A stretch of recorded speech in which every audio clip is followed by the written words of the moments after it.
As you can see, we've got the Ventura up in the air today. We're gonna take a look underneath it. I've got the new coil springs in the front and shocks put on. I didn't film the actual R&R of the coil springs because it's fairly dangerous on this style setup, and I didn't want to mess around and be worried about camera angles when I should really be worrying about things flying in my face. So today I'll show you what we put in and how everything's set up and why it's so dangerous, and you should really pay attention and know what you're doing if you're gonna do coil springs like this.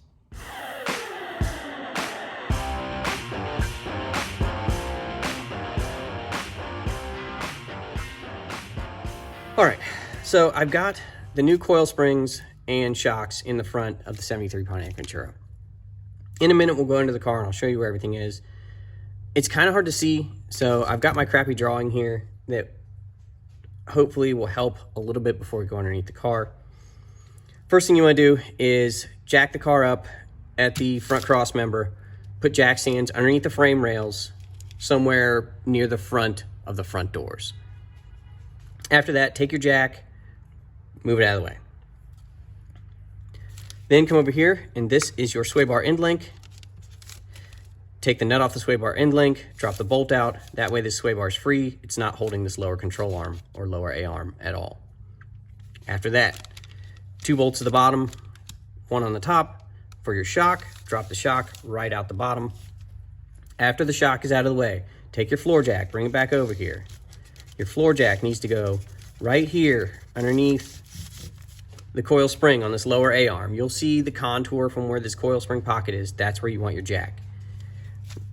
Raise your jack up so it touches it, and then raise it a little bit more until you can see it move the vehicle, move the A arm a little bit so you know you've got upward pressure on this coil spring. It's very important.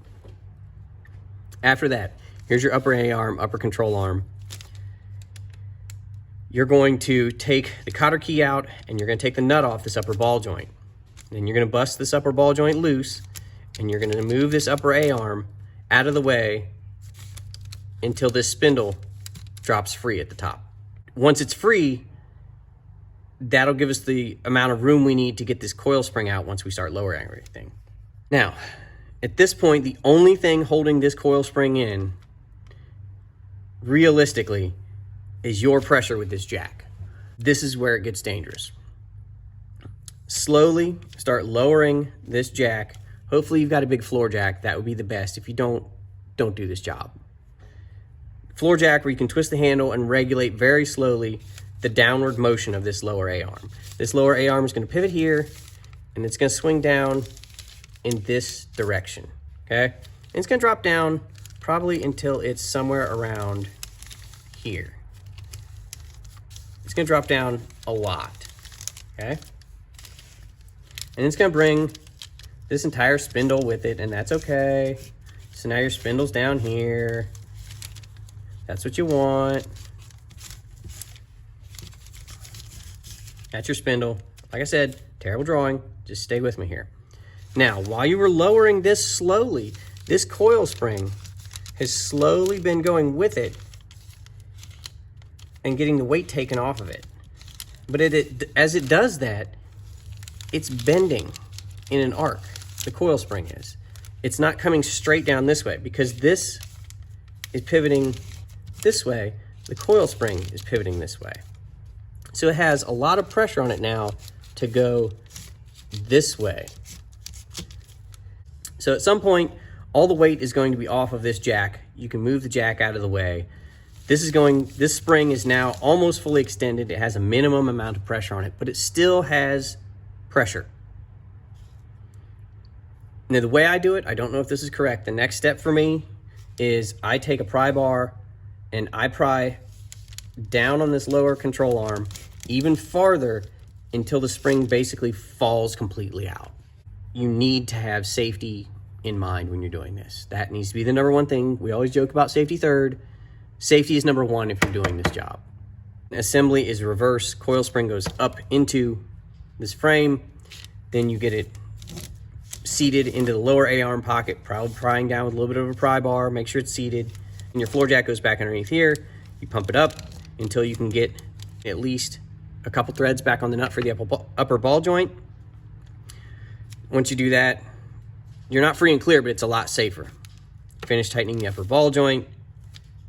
Then you can put your shock back in. After the shock's back in, it's nice and safe. Then put your nut back onto your sway bar end link, and the job is pretty much done. All right, this crappy drawing probably did nothing for anybody, but it made me feel better that I have communicated as well as possible the parts and pieces and the dangers involved with green arrows and black markers. All right, let's go into the car and I'll show you what everything looks like in real life. All right. Here is the front passenger side of the Pontiac Venture. Here's the lower control arm or lower A arm, upper A arm or upper control arm, sway bar end link, coil spring, shock, and here's your spindle with upper ball joint, lower ball joint. What you want to do is take a jack and put it underneath your front cross member, jack the car up, get it up in the air. Then take your jack stands and put your jack stands back here on your frame rails. Then lower your floor jack down and get it out of the way for a minute. Next, what you want to do is take the nut off of this sway bar end link, drop the bolt out. Everything else can stay there and dangle, that'll be fine. Take your two nuts off of your shocks at the bottom, one on the top, drop the shock out the bottom. After that, bring your floor jack over and put your floor jack right underneath this seat pocket on the lower control arm, okay? Bring it up tight, maybe even put a little bit of pressure on it so you see maybe the control arm or the vehicle move up just a little bit so you know you've got pressure on it. At that point, what you want to do is take the cotter key and nut off of your upper ball joint and bust that ball joint loose. Okay? At that point, it's very, very, very dangerous. All the spring tension is only held up by your floor jack. So if you didn't have a floor jack there and you pop that upper ball joint, that spring's probably coming right out at your head. So you don't want to do that at all. You definitely want this supported before you touch any ball joint. Ball joint is busted loose. Just make sure that it's free. Move your upper control arm up and out of the way. Drop your spindle down and out of the way, and then take your floor jack and start slowly lowering it. And you should see this A arm come down, come down, come down, come down, come down, releasing all of that spring pressure until it's, I don't know, probably 60 degrees. It'll be down right around here, probably. This whole section will be angled down like this. That spring is only held in there at that point by just the grooves in this pocket up top and in the bottom. There are no bolts that hold this in. There are no locks, no anything, which is why it's dangerous.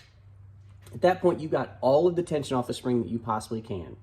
Then you're gonna take a pry bar or something long-handled, cheater bar, whatever, and pry down the rest of the way on this lower control arm until you can get the spring to come loose on its own with no spring pressure.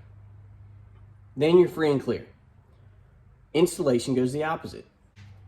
You've got to make sure that you have the ends of the springs in the pocket on top and in the bottom. Load the coil spring up into the top. Make sure you've got it turned the right way. Use your pry bar, your cheater bar, whatever, pry back down on this lower control arm to get the bottom of the coil seated into this pocket so it's not going to pop out. You want it definitely seated in the groove. You'll be able to see it.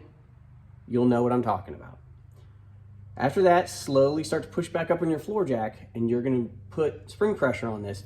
And basically, it's a clamshell. You're just moving the lower control arm up like this.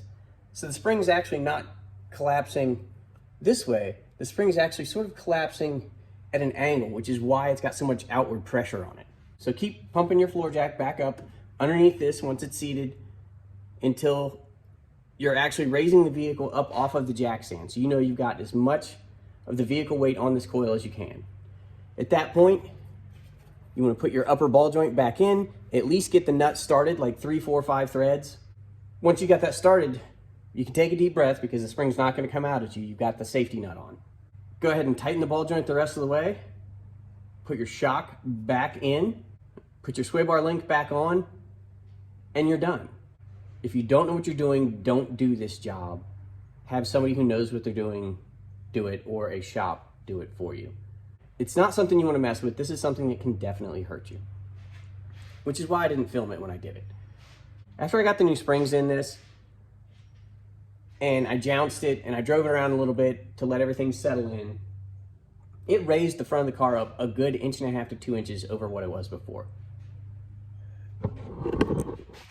Before I did the coil springs, I could not even get a floor jack underneath this cross member without pulling it up or pushing up on the car.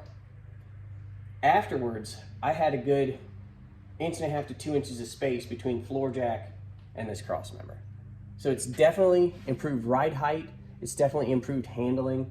That's gonna do it for today. As soon as I get more parts in or I find stuff broken, I'll make another video. But until then, we'll see you next time.